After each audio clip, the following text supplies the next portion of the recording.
What's going on, guys, and welcome to another video that I'm doing where I'll be looking at the March 2018 PlayStation Plus lineup of games. This time I'll be taking a look at the second game, Ratchet and Clank. And the first thing you'll notice about this game is it's absolutely gorgeous. I mean, it's a stunning looking game. I mean, the graphics, they kind of remind me of what it would be like to be in a Pixar movie, you know. I mean, they're absolutely stunning. Now, this game is actually a remake of the very first Ratchet and Clank game that came out all the way back in 2002. That was a long time ago, and this is a game series that has been going on for years. They're quite popular, and rightly so. They're fun games. So, naturally, when I heard that they were remaking the game, I got it, and I was expecting good things out of it. Now, even though this is a remake of the original game, overall the game is pretty much the same, but there are some major differences, particularly with the story, which I'm not really going to go into because I don't really want to spoil that part. So anyway, for anyone who hasn't played a Ratchet and Clank game before, I think the best way to describe this game is that they are platformers, but it's also a sort of shooting game, and we'll get into the shooting mechanics a little bit later on.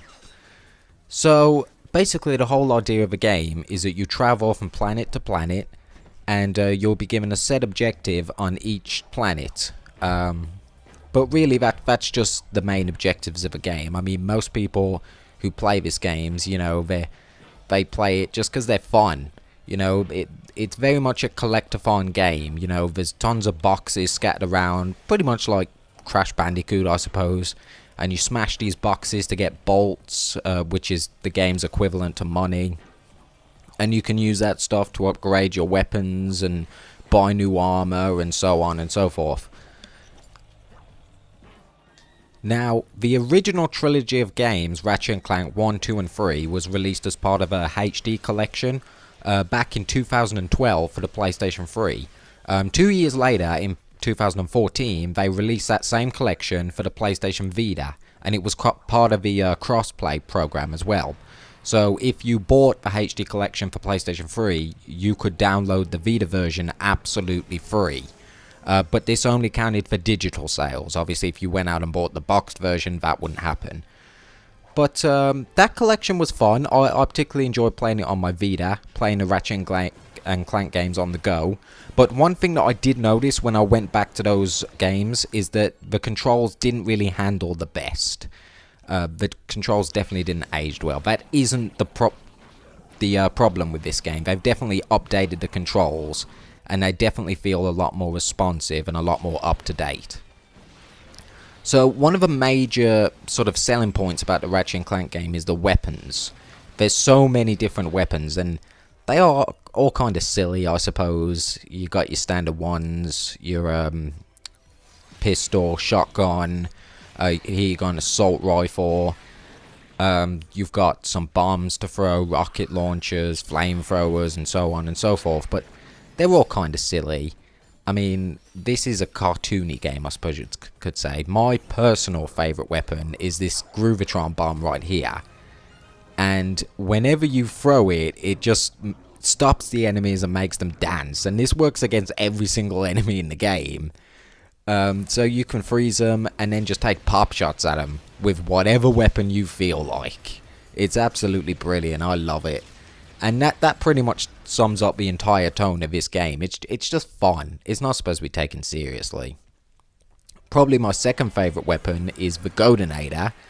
Originally this gun is called the Sheepinator, but if you upgrade it all fully like I have, it'll turn into the Goatnator.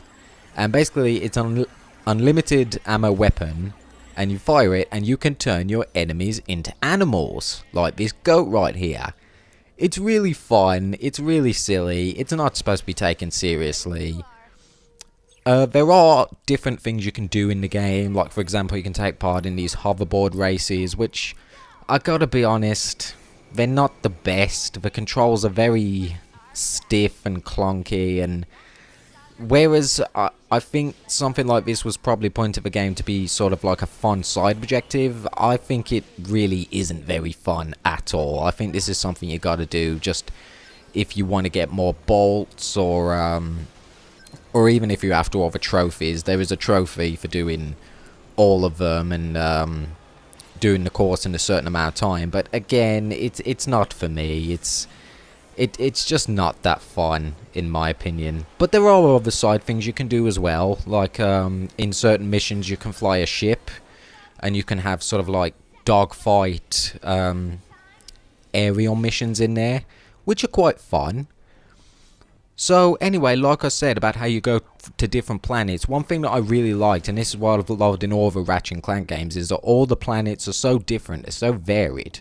One time you can be in a hostile sort of planet, and the next time you can be in a beautiful, peaceful planet like this. And it's really good. I really like it. It's something that I've always loved about the Ratchet and Clank games, because like I said, this is a beautiful game, and go into all these different planets and they all look different, they all have a unique look. They really show off the graphics of the game, which I think is absolutely brilliant.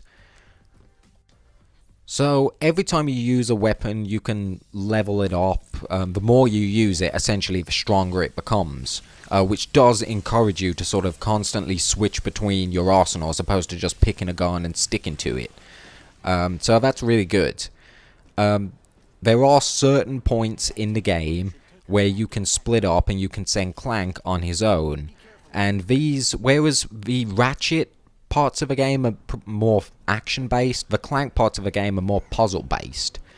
There are a few enemies, but really they're there for annoyance, really. So every time you come to a Clank section, there's always a puzzle that you have to figure out. And he's got these little sort of friend robots that can help you along the way, like for example making a bridge so he can get across. And some of these are real brain teasers, and that's good. It definitely mixes up the action. So I really like that about this.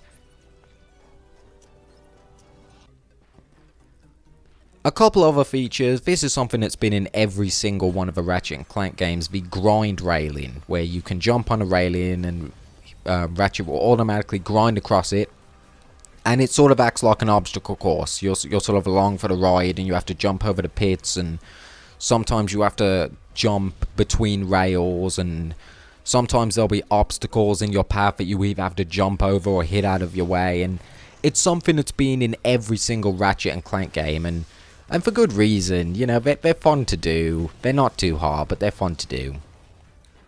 Some of the new features that are in this game that wasn't in the original Ratchet and Clank is that in this game you actually have a jetpack in certain levels where you have to refill at a fueling station, that big green container right there, and you can basically free fly around the level as long as your fuel holds out. If your fuel runs dead, you'll just drop, so you have to, you know, carefully use it to fly around the level. And this level is probably one of the most annoying ones. There's all these different monsters, and you have to kill them and collect brains, and if you hand them in you get a bunch of bolts, so it's definitely rewarding, but at the same time it feels kind of grindy to me. I wasn't really a fan of this level at all. So yeah, the Ratchet and Clank games have been going for a lot of years. They had the original trilogy on PlayStation 2. They had a trilogy of games for PlayStation 3. There's this remake that come out on PlayStation 4. They've had download-only games. They've had spin-off games on the PSP.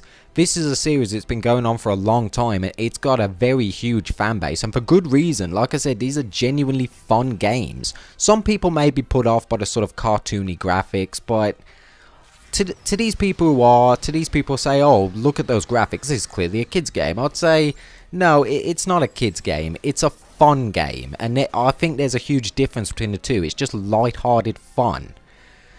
So, yeah, my opinion would be, if you do have PlayStation Plus, give this game a go. Download it absolutely free if you're subscribed, and I think you'll be pleasantly surprised if you've never played a Ratchet and Clank game before. I think they're genuinely fun. So, there's my opinion. I'm going to end the video, guys, and I'll see you next time.